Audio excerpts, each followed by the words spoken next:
방송을 시청해주시는 모든 분들 안녕하십니까? 이건 5번째 시간이죠. 계속해서 각 챕터의 인상적 대목을 읽어드리고 떠오르는 생각들이나 느낌들을 더 해보도록, 이야기해보도록, 나눠보도록 하겠습니다.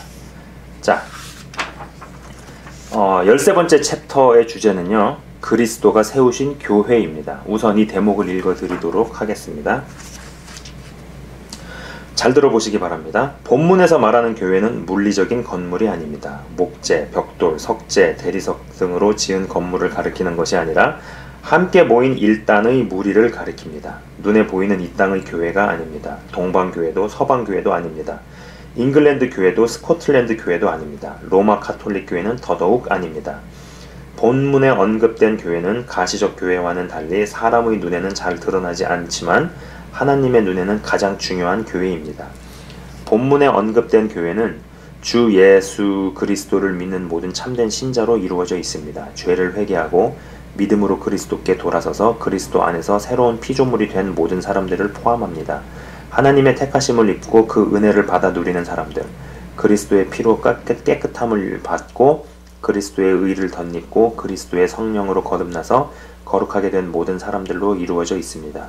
이름과 지위, 국적, 민족, 언어를 망라한 모든 사람들로 구성된 교회입니다. 이 교회는 그리스도의 몸이요 그리스도의 양무리입니다. 어린 양이신 그리스도의 신부입니다. 사도 신조와 니케아 신조를 고백하는 거룩하고 보편적인 사도적 교회입니다. 성공회의 성찬 예식서에 언급된 대로 신실한 사람들이 이루는 복된 모임입니다. 이것은 바로 반석 위에 세워진 교회입니다. 자, 여러분, 교회는 사람입니다. 그죠? 건물 아니에요. 교회는 body입니다. body. 빌딩이 아니다라는 거죠. body of Christ이지 building of Christ가 아니라는 겁니다. 이것을 말로는 다 안다고 얘기를 하죠. 허나 실제로 현실을 보면 어떨까요? 교회를 빌딩으로 교회가 빌딩이죠. 그죠? 그렇기에 교회를 건축한다고 하면서 성도들의 헌금이 은행빚 갚고 렌트비 다 내는 대로 나갑니다. 그죠? 교회가 재산 축적을 시작하니 그잖아요. 보이는 빌딩에 보이는 재산으로 이게 축적을 하기 시작하고, 그죠? 교회가 재산 축적을 시작하니까 교인들은 가난해지죠. 가난한 교인들이 분명히 있는데 걷어들이는 헌금이 구제로 가지 않고 교회의 재산 축적으로 가죠. 그죠? 사람을 사랑하기 위해 돈을 이용해야 하는데 돈을 사랑하기 위해 사람을 이용하는 현상이 교회에서 특히 대형 교회라 일컫는 곳에서 너무 자주 목격되죠. 모든 대형 교회가 다 그렇다라는 이야기는 아닙니다만 몇몇 교회에서 실제로 벌어지고 있는 일들이죠. 그죠? 그리고 이제 막 싸움이 많잖아요. 큰 교회나 특히 이런 곳에서. 왜 싸우겠어요? 돈이 많아지니까 싸우는 겁니다. 재산이 많아지니까요. 그죠? 가난한 교회가 싸우는 거 보셨나요? 저는 이제는 흩어지는 교회에 대해서 심각하게 생각해 봐야 하는 때가 점점 도래하고 있는 것이 아닌가 생각을 합니다. 어떤 면에서는 우리가 알고 인식하고 있는 어떤 그런 대형 교회들의 시대가 점점 저물어가는 것은 아닌가 이런 생각도 하는 거죠. 그죠? 말로는 다 교회가 body of Christ라는 거를 안다고 얘기를 해요. 근데 현실상으로 돌아가 보면은 교회를 building of Christ로 생각을 하죠.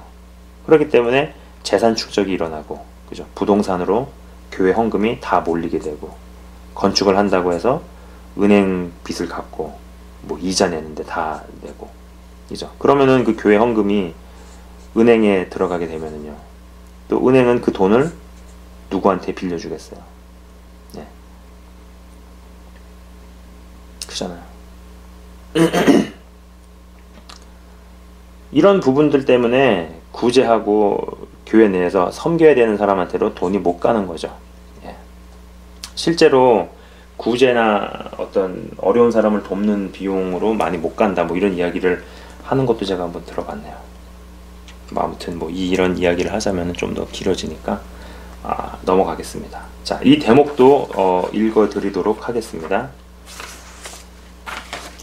잘 들어보시기 바라요. 하지만 이 땅의 하지만 이 땅의 그 어떤 교회도 우리가 하나뿐인 참된 교회다. 우리에게만 참 지혜가 주어졌다고 말할 수 없습니다. 제 채널 보시는 분들 중에요, 혹시 우리 교회만이 최고이고 우리 목사님만이 진짜다 따위의 사고방식에 쩔어 계신 분이 계신가요? 제가 가장 답답하게 생각하고 좀 이런 말로 좀 짜증까지 나는 부류입니다. 물론 시대가 갈수록 갈만한 교회의 숫자가 점점 줄어드는 것은 사실이라고 봅니다. 예, 저도 그거는 맞다고 생각해요. 하지만 그럼에도 불구하고 하나님께서 바알과 아세라에게 무릎 꿇지 않은 7천인을 남겨두셨다라는 것이죠. 그죠? 하나님 믿으면 목이 달아나는 아합 왕 시대에도요, 7천인을 남기셨으면은 아직 종교의 자유가 보장되는 시대에는 얼마나 더 있겠느냐라는 것이죠. 정말 제발 부디 우리 교회가 최고고 이곳에만 뭐 구원이 있다라든지 모든 교회들의 목사들의 메시지가 시시해서 갈 곳이 없다라든지 뭐 이런 사고방식은 좀 버리셨으면 좋겠습니다. 저는 이런 부류의 이야기를 들으면은 야, 이 사람은 하나님을 몰라도 진짜 정말 제대로 모르네 라는 생각밖에는 들지 않아요. 자, 이 대목도 한번 들어보시기 바랍니다. 자, 한번 잘 들어보세요. 음부의 권세가 드러내는 적개심에 낙심하지 마십시오. 평화를 누리는 것만큼이나 전쟁에 뛰어드는 건 역시 참된 하나님의 자녀에게서 드러나는 은혜의 표지입니다. 십자가가 없이는 영광도 없습니다. 싸움이 없이는 구원하는 기독교도 없습니다. 주 예수 그리스도가 말씀하십니다. 나로 말미암아 너희를 욕하고 박해하고 거짓으로 너희를 거슬러 모든 악한 말을 할 때에는 너희에게 복이 있나니. 마태복음 5장 11절. 신앙 때문에 받는 핍박은 온데간데 없고 사람의 칭찬만 난무한다면 자신이 정말 반석 위에 세운 교회에 속한 사람인지 의심해봐야 합니다. 누가복음 6장 26절.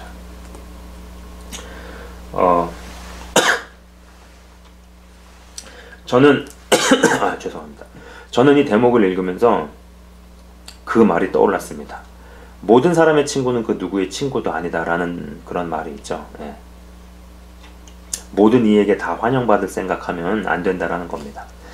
내가 다니는 교회의 목사님이 모든 이에게서 환영을 받는다면요, 그 목사님은 어쩌면 주의 종이 아닌 사단의 종일 가능성이 상당히 높다라는 겁니다. 예.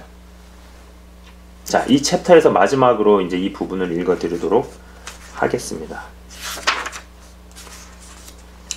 마지막으로 모든 신자들에게 권면합니다. 거룩한 삶에 힘쓰십시오. 여러분이 속한 참된 교회에 걸맞는 삶을 사십시오. 하늘 시민답게 사십시오. 사람 앞에 여러분의 빛을 비추어 세상을 유익하게 하십시오. 여러분이 누구의 사람인지 누구를 섬기는지 알게 하십시오. 모든 사람들이 읽고 알 수 있는 분명한 글씨로 기록된 그리스도의 편지가 되어서 그 누구도 여러분을 두고 이 사람은 믿는 사람인지 아닌지 도무지 알 수가 없어 하는 말을 하지 않도록 하십시오. 실제적이고 실천적인 거룩이 무엇인지 알지 못하는 사람은 반석 위에 세운 교회의 지체가 아닙니다. 용감하게 살기를 힘쓰십시오. 사람들 앞에서 그리스도를 고백하십시오. 어떤 자리에 있든지 그곳에서 그리스도를 고백하십시오. 그분을 부끄러워할 이유가 무엇입니까? 그리스도는 십자가에서도 여러분을 부끄러워하지 않으셨습니다. 지금도 그분은 하늘 아버지 앞에서 기꺼이 여러분을 인정하고 계십니다. 그런 그분을 여러분이 부끄러워할 이유가 무엇입니까? 담대하십시오. 참으로 담대하십시오. 충성된 군사는 자신이 입은 제복을 부끄러워하지 않습니다. 참된 신자는 그리스도를 결코 부끄러워하지 않습니다. 기쁘게 살기를 힘쓰십시오. 그리스도의 재림이라는 복된 희망을 기다리는 사람답게 살아가십시오. 이는 우리 모두가 대망할 일입니다. 우리가 천국에 간다는 생각보다 천국이 우리에게로 도래한다는 생각으로 우리 마음을 채워야 합니다. 여러분께서는 어떠한 생각이 드시나요? 우선 첫 부분에 이 사람은 믿는 사람인지 아닌지 도무지 알 수가 없어 라는 말은 정말 믿는다고 일컫는 우리가 어디에서라도 누군가에게서라도 들어서는 안 되는 최악의 말이라고 생각을 합니다. 저번에도 말씀드렸지만 대놓고 나쁜 놈보다 정체를 알 수 없는 놈이 더 나쁘다는 이야기를 한 적이 있었죠. 그죠? 성경도 이야기를 합니다. 너희가 차든지 덮든지 하라. 안 그러면 입에서 토해버리시겠다는 말씀이 생각이 납니다. 그리고 예전에도 이야기했지만은 요즘 시대에는요, 우리에게 참 이건 진짜 이 담대함,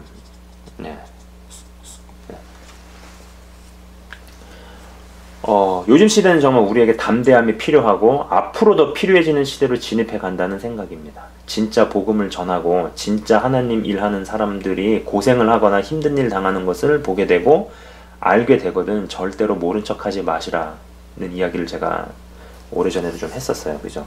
뭐 길에서든 아니면 공공장소든 하다못해 뭐 캔 음료수라도 사서 건네주는 것을 훈련해 보시라는 말씀을 한 게 제가 기억이 납니다. 담대함도 훈련을 통해서 길러지거든요. 그죠? 막상 해보면은 생각보다 그리 무섭지 않은 경우가 대부분입니다. 주님을 지금부터 부끄러워하지 않을 수 있어야 그때 가서도 부끄러워하지 않고 최종적으로 그분께 직접 내가 너를 안다는 소리를 들을 수 있지 않겠느냐라는 것이죠. 그리고 마지막 부분 마음에 듭니다. 우리가 천국에 간다는 생각보다 천국이 우리에게로 도래한다는 대목이요. 우리에게 도래한 천국을 부분적으로 경험하고 누리고 체험하다가 죽어도 진짜 천국으로 가는 것이죠. 그죠? 자, 14번째 챕터입니다. 타이틀이 이 땅의 교회를 향한 경고라 되어 있네요. 이 대목이 인상적입니다. 한번 들어보시기 바랍니다. 잘 들어보세요. 분명한 사실은 오늘날 영국에는 서로 다른 두 가지 독특한 기독교 체계가 있다는 것입니다. 너무나 분명한 사실이기 때문에 부인하려고 해봐야 아무 소용이 없습니다. 그중 한 체계에 따르면 신앙이라는 것은 단순히 공동의 일에 지나지 않습니다. 일단 어떤 집단의 일원이 되면 이 땅과 영혼을 통틀어 큰 특권을 받아 누립니다. 내가 누구이고 어떻게 느끼는가는 별로 상관이 없습니다. 느낌으로 스스로를 판단하지 말라고 합니다. 나는 고귀한 교회의 일원이기 때문에 그 일원에게 주는 모든 특권과 면책권을 내 것으로 받아 누리기만 하면 된다는 것입니다. 문제는 과연 내가 이 땅에 있는 유일하고 참된 교회에 속해 있는가 하는 것입니다. 또 다른 체계에 따르면 신앙은 전적으로 나와 그리스도 사이의 개인적인 일입니다. 내가 속한 교회 공동체가 어찌 되었든지 그것 때문에 내가 구원받는 것은 아닙니다. 교회의 일원이 되었기 때문에 죄가 없어지는 것도 아니고 교회의 회원이 된 것 때문에 심판의 날에 확신을 갖게 되는 것도 아닙니다. 그리스도에 대한 인격적인 믿음, 하나님과 나 사이의 인격적인 관계, 그리고 내 마음과 성령 사이에 친밀한 교제가 있어야 합니다. 문제는 나에게 인격적인 믿음이 있고 내 영혼이 성령의 인격적인 역사를 느끼는가 하는 것입니다. 만약 그렇지 못하다면 잃어버린 자가 될 것입니다. 후자는 복음주의 목회자들이 고수하며 가르치는 체계입니다. 그들은 이것이 가장 성경적이라고 믿습니다. 다른 체계는 모두 자신의 상태를 제대로 보지 못하도록 하는 치명적인 우를 범하게 만들고 가장 위험한 결과를 초래한다고 확신합니다. 이것만이 하나님이 복 주시는 유일한 가르침의 체계라고 믿습니다. 회개와 믿음과 회심과 성령의 사역을 목사의 중대한 설교 주제로 삼는 교회만큼 부흥하는 교회도 없을 것이라고 확신합니다. 제가 예전에 개인 영성과 공동체 영성이라는 제목으로 방송을 제작해 올린 적이 있습니다. 그죠? 방송에서도 읽어드린 대목과 어떤 겹치는 이야기들을 했었는데 가장 건강한 모습은 개인 영성에 기반을 두면서 공동체 영성을 이룰 수 있는 구조가 가장 건강하죠. 그죠? 우리가 분명히 생각해야 하는 것이 어떤 단체에 소속되어 있다는 것이 내게 주는 유익이 있지만 내가 스스로 생각할 줄 모르고 의존성만 커지는 인간으로 되어간다면 그것 또한 위험하죠. 사실 어떤 면에서 그것만큼 위험한 것이 없어요. 그래서 개인 영성과 공동체 영성 같이 가는 구조가 안전한데 개인 영성에 기반을 둔, 그죠? 개인 영성에 기반을 두면서 공동체 영성을 이루어 갈 수 있는 구조가 가장 건강하다라는 겁니다. 개인 영성만 있으면은요 인왕산에서 예수 귀신을 만나게 되고요 공동체 영성만 있으면 이단하게 놀아날 수 있다라는 겁니다. 자, 다시 한번 말씀드릴게요. 개인 영성만 있으면 인왕산에서 예수 귀신을 만나게 된다라는 겁니다. 예. 더 심해지면요 내가 예수가 돼요. 공동체 영성만 있으면은요 이단하게 놀아날 수 있는 가능성이 높아진다라는 겁니다. 그죠? 자. 이 대목도 한번 들어보세요. 두 번째로 주목해야 할 것은 모든 서신들마다 주 예수께서 내가 내 행위를 안다고 말씀하신다는 것입니다.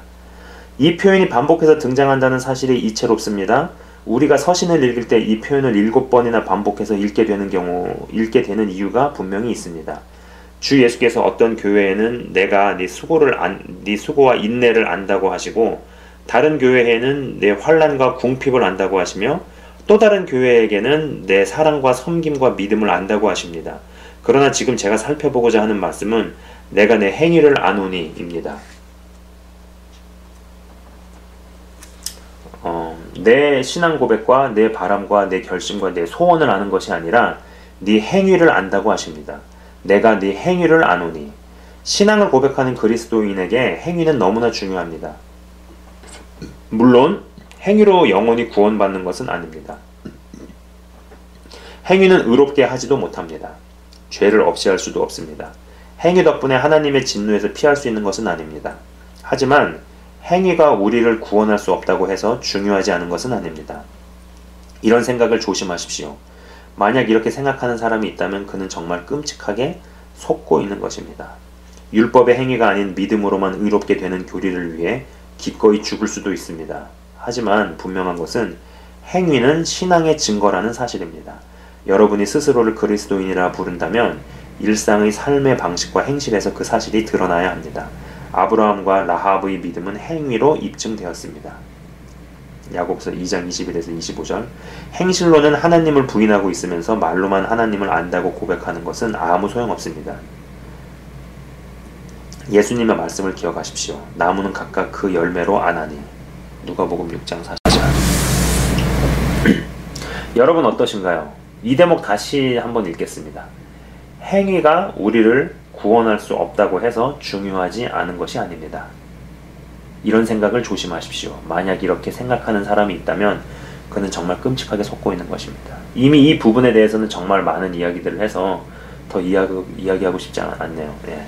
덧붙여 이 대목도 읽어드리도록 하겠습니다. 세속적이고 위선적인 모든 신앙 고백자들에게 주시는 엄중한 경고가 아닐 수 없습니다. 우리 모두 이 말씀을 주목하여 읽고 잘 깨달아야 합니다. 예수께서 여러분에게 말씀하십니다. 내가 내 행위를 아노니. 여러분은 저나 다른 목회자를 속일 수 있습니다. 사실 이는 아주 쉬운 일입니다. 여전히 악을 도모하면서도 안 그런 척 제 손에서 떡과 잔을 받아 마실 수도 있습니다. 설교를 믿지 않으면서 복음을 설교하는 목사의 강단 밑에 앉아 매주 진지한 얼굴로 그 입에서 나오는 설교를 들을 수도 있습니다. 하지만 기억하십시오.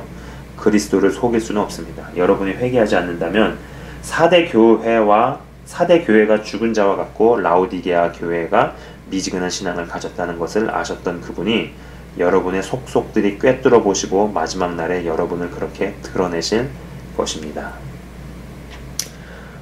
저는 어떤 이가 이 정도까지 가게 되면 양심이 화인을 맞는 단계로도 이어지지 않을까 생각을 해봅니다. 예. 회개의 열매는 전혀 맺지 않는데 교회에서 할 것 다 하는, 마치 성령의 말씀에 항상 배우나 마침내 진리의 지식이 이르지 못한다는 어떤 그런 구절이 있잖아요. 그죠?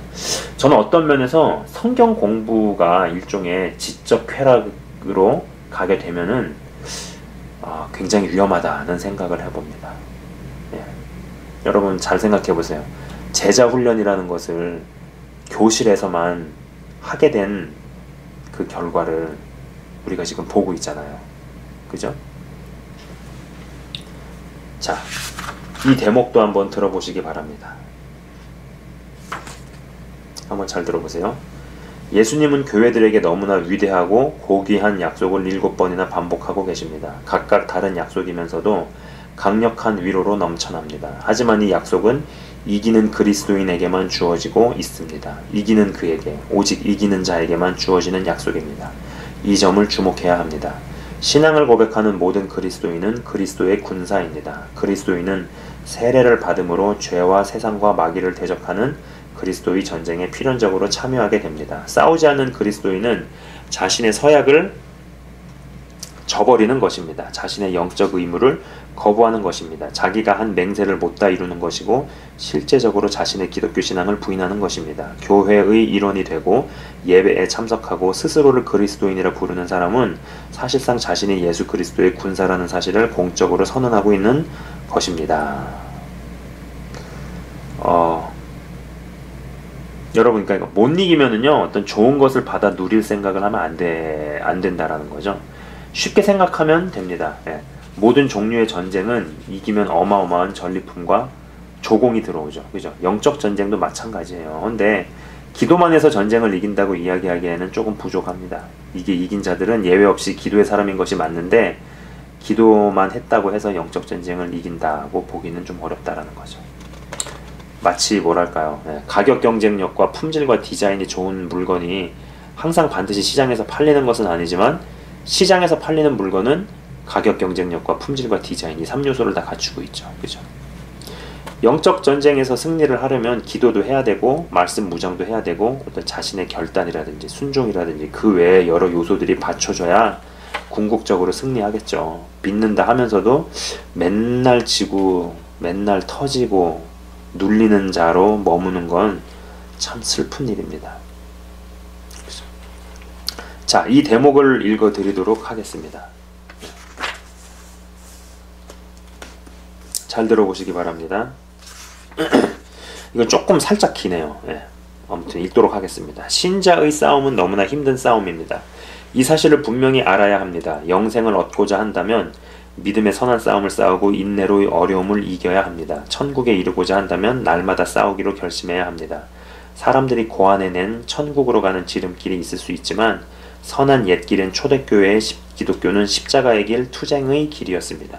신자는 죄와 세상과 마귀를 대적하고 물리쳐서 반드시 이겨야 합니다. 이것이 바로 저 옛날 성도가 걸어갔던 길입니다. 그들의 이름이 하늘의 별과 같이 밝게 빛나고 있습니다. 1번. 모세는 이집트에서 죄악의 즐거움을 누리기보다 하나님의 백성과 함께 고난받기를 기뻐했습니다. 이것이 이기는 것입니다. 그는 쾌락에 대한 사랑은 이겼습니다. 2번. 미가 예언자는 자신이 진리를 말하면 죽을 수도 있다는 것을 알고서도 아합 왕 앞에서 듣기 좋은 말 하기를 거부했습니다. 이것이 이기는 것입니다. 그는 편한 길 가기를 거절했습니다. 3번. 기도를 계속하면 사자굴에 던져질 것을 알면서도 다니엘은 기도하기를 쉬지 않았습니다. 이것이 이기는 것입니다. 그는 사망의 두려움을 이겼습니다. 4번. 주님의 부름을 받은 마태는 모든 것을 버리고 즉시 세관을 떠나 주님을 따라갔습니다. 이것이 이기는 것입니다. 그는 돈에 대한 사랑을 이겼습니다. 5번.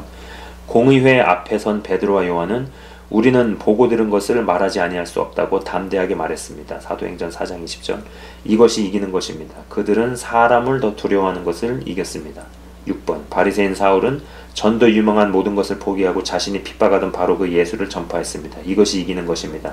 그는 사람에게 칭찬받고자 하는 마음을 이겼습니다. 구원받기를 바란다면 이들이 했던 것처럼 해야 합니다. 이들은 하나같이 우리와 성정이 같은 사람이면서도 이 모든 일에서 싸워 이겼습니다. 그들 역시 여러분이 겪는 모든 시험을 지났고 결국 승리했습니다. 그들은 싸웠습니다. 발버둥 쳤습니다. 분투했습니다. 여러분도 이와 같이 해야 합니다. 자, 이 대목도 한번 들어보세요. 신앙을 고백하는 많은 그리스도인들을 바라보는 제 마음이 참 두렵습니다. 그들은 도무지 싸우지도 않고 이기지도 못합니다. 그리스도의 편에 서서 공격하기는커녕 그리스도의 원수와 타협합니다. 죄와 싸우지도 않습니다. 경고하건대 이렇게 하는 것은 기독교 신앙이 아니고 천국에 이르는 길도 아닙니다. 정기적으로 복음을 듣는 많은 사람을 바라보는 제 마음은 참 두렵습니다. 복음이 교리에 너무나 익숙해져 버린 여러분이 오히려 그 능력에 있어서 죽은 자같이 될까봐 두렵습니다. 그리스도의 편에 서서 실제로 싸우는 일은 완전히 제쳐둔 채 자신의 연약함과 타락에 대한 모호한 하소연만 주절거리며 그리스도에 대한 감상적인 표현에 젖어 있을까봐 두렵습니다. 오, 이런 마음 상태를 조심하십시오. 너희는 말씀을 행하는 자가 되고 듣기만 하여 자신을 속이는 자가 되지 말라. 야고보서 1장 22절. 승리가 없이는 면류관도 없습니다. 싸워서 이기십시오. 젊은이들, 이 대목도 읽어드릴게요. 젊은이들, 특히 종교적인 가정에서 자라난 젊은이들을 볼 때 두려움이 앞섭니다. 그들이 모든 유혹에 양보하는 습관이 들까봐 두렵습니다. 세상과 마귀에 대해 아니오 라고 말하기를 두려워하게 될까봐 걱정됩니다. 죄인들이 꼬드길 때 별 생각 없이 동의하고 따라가게 될까봐 우려됩니다. 양보하지 마십시오. 양보할 때마다 더 약해지게 됩니다. 그리스도의 싸움을 싸울 각오를 하고 세상으로 나아가십시오. 여러분의 싸움을 계속해 가십시오. 여러분들께서는 어떠한 생각이 드시나요? 전 이 대목들을 쭉 읽으면서 요즘 예수님을 믿는 사람들이 어떤 대가를 치르지 않으려 한다는 생각을 해봅니다.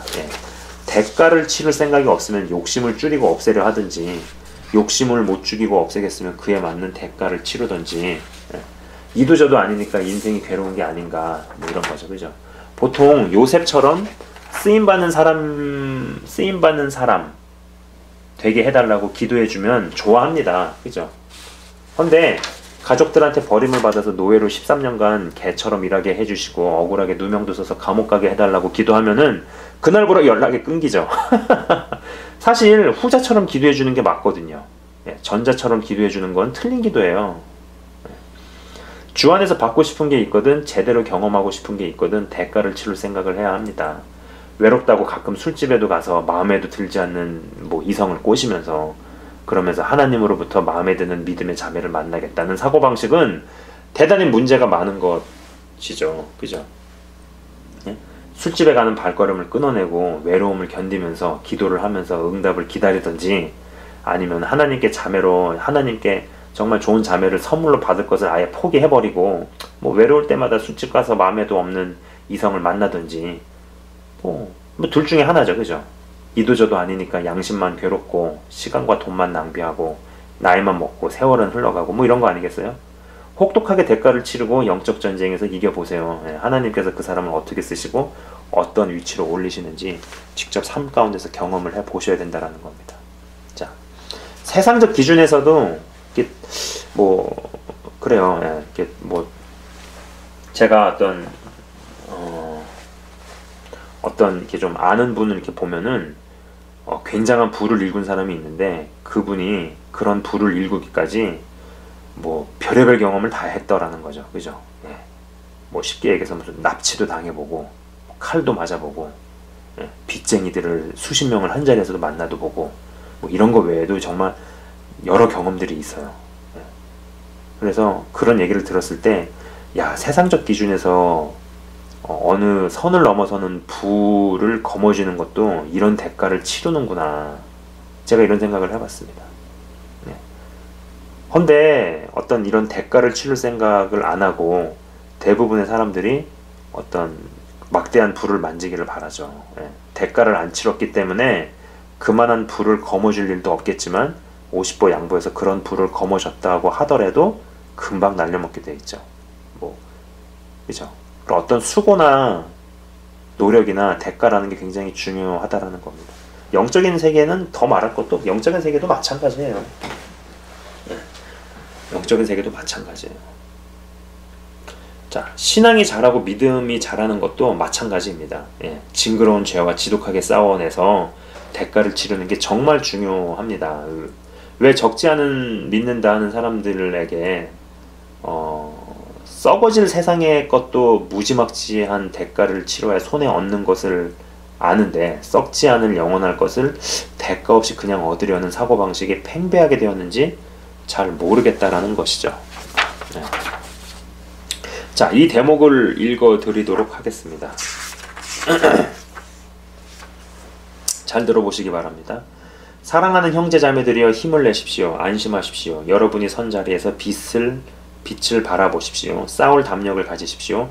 시간이 얼마 없습니다. 주님이 곧 오십니다. 밤이 거의 지났습니다. 여러분과 같이 연약한 수많은 지체들이 동일한 싸움을 싸우고 있습니다. 그 많은 지체들 가운데 결국 마귀에게 사로잡혀간 사람은 단 한 사람도 없습니다. 여러분의 원수는 강합니다. 하지만 여러분의 구원의 대장은 훨씬 더 강합니다. 그분의 팔, 그분의 은혜, 그분의 성령이 여러분을 붙들어 줄 것입니다. 용기를 내십시오. 낙담하지 마십시오. 한두 번 싸움에서 지면 또 어떻습니까? 그렇다고 모든 전쟁이 지지는 않습니다. 때로 힘에 겨워 지치면 또 어떻습니까? 완전히 포기하지는 않을 것입니다. 7번 넘어지면 또 어떻습니까? 완전히 쓰러지지는 않을 것입니다. 죄가 여러분을 지배하지 못하도록 항상 깨어 죄를 대적하십시오. 마귀를 대적하십시오. 여러분에게서 멀리 달아날 것입니다. 용감하게 세상에서 나오십시오. 세상은 여러분을 놓아줄 수밖에 없습니다. 결국 여러분은 넉넉히 이기는 자로 발견될 것입니다. 여러분은 이깁니다. 아멘. 저도 예전에 그러한 이야기를 방송에서 했습니다. 그죠? 전투에서 몇 번 졌다고 전쟁에서 진 거 아니다 고 했는데 이 책의 저자분도 유사한 맥락에서 이야기하고 계시네요. 그죠? 근데 질 때 지더라도 그냥 저항 없이 싸움도 없이 지는 것과 싸워보다가 버텨보다가 지는 것은 분명히 다릅니다. 분명히 달라요. 조금 시간이 갈수록 차이를 만들어낸다라는 겁니다. 자, 15번째 챕터입니다. 타이틀은 네가 나를 사랑하느냐, 네가 나를 사랑하느냐입니다. 일단 이 대목을 읽도록 하겠습니다. 잘 들어보시기 바라요. 많은 그리스도인들이 우리 주 예수 그리스도께 대한 믿음이라는 표현에 익숙합니다. 사도행전 20장 21절. 하지만 잊지 말아야 할 것은 성령이 믿음 못지않게 사랑이라는 말을 언급한다는 사실입니다. 믿지 않는 사람이 위험한 것 이상으로 사랑하지 않는 사람의 위험도 큽니다. 믿지 않는 것과 사랑하지 않는 것 모두 영원한 멸망으로 나아가는 길입니다. 사도 바울이 고린도 교인에게 하는 말을 들어보십시오. 만일 누구든지 주를 사랑하지 아니하면 저주를 받을지어다. 우리 주여 오시옵소서. 고린도전서 16장 22절. 사도 바울은 그리스도를 사랑하지 않는 사람이 빠져나갈 여지를 남겨두지 않습니다. 핑계할 수 없고 도망칠 수도 없습니다. 분명한 지식이 부족해도 구원받을 수 있습니다. 베드로와 같이 사람을 두려워해서 용기를 잃고 약해질 수도 있습니다. 다윗처럼 크게 넘어져도 다시 일어날 수 있습니다. 하지만 그리스도를 사랑하지 않는 사람은 생명의 길을 가는 사람이 아닙니다. 그에게는 항상 저주가 드리워져 있습니다. 그는 멸망으로 인도하는 넓은 길에 서 있습니다. 사랑이 정말 어려운 것이라고 생각해요. 인내만큼, 아니 인내보다 더 어려운 게 사랑이 아닌가 싶어요.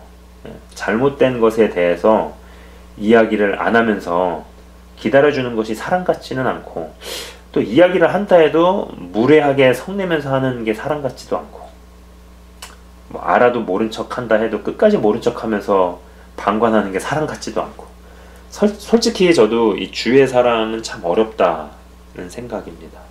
여러분 어떻게 생각하시나요? 여러분도 한번 스스로 생각을 해보셨으면 좋겠네요. 그죠? 자, 이 대목을 한번 들어보세요.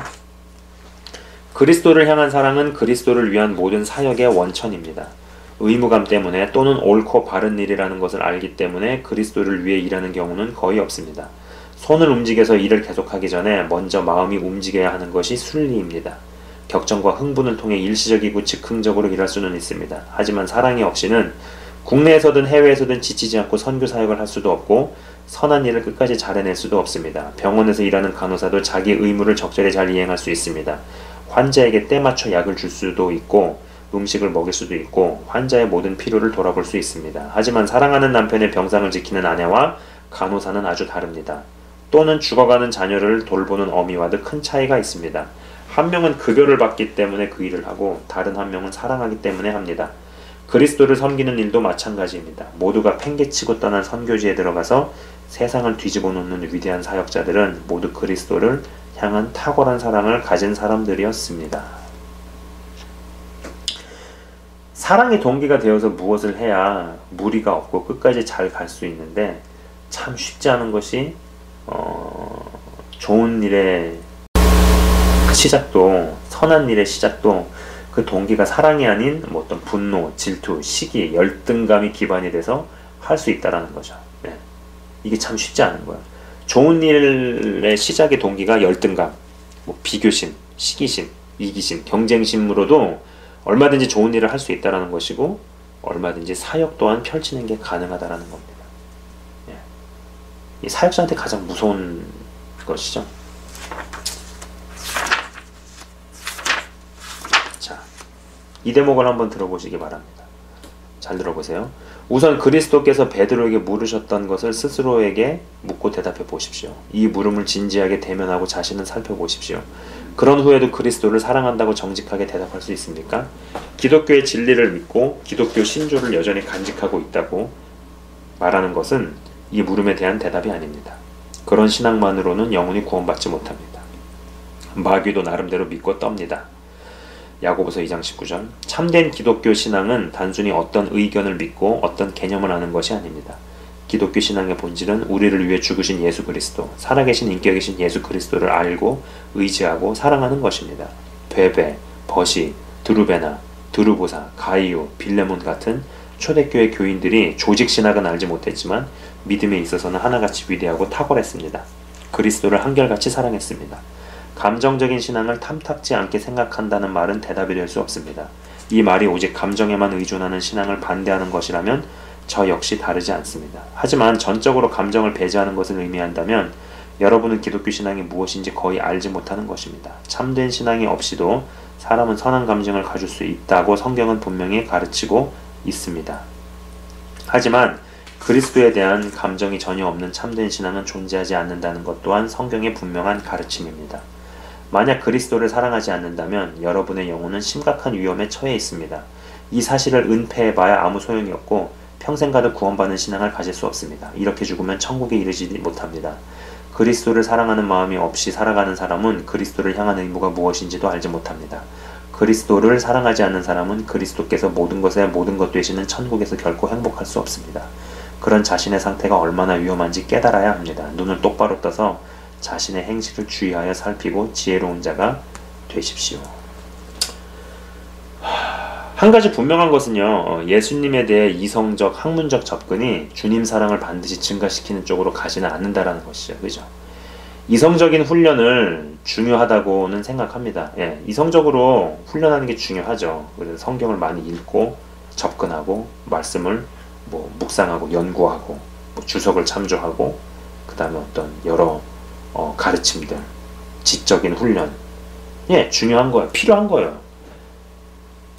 근데 이제 어느 수준을 넘어선 이성적 역량을 가진 사람에게서 주님을 사랑하는 마음을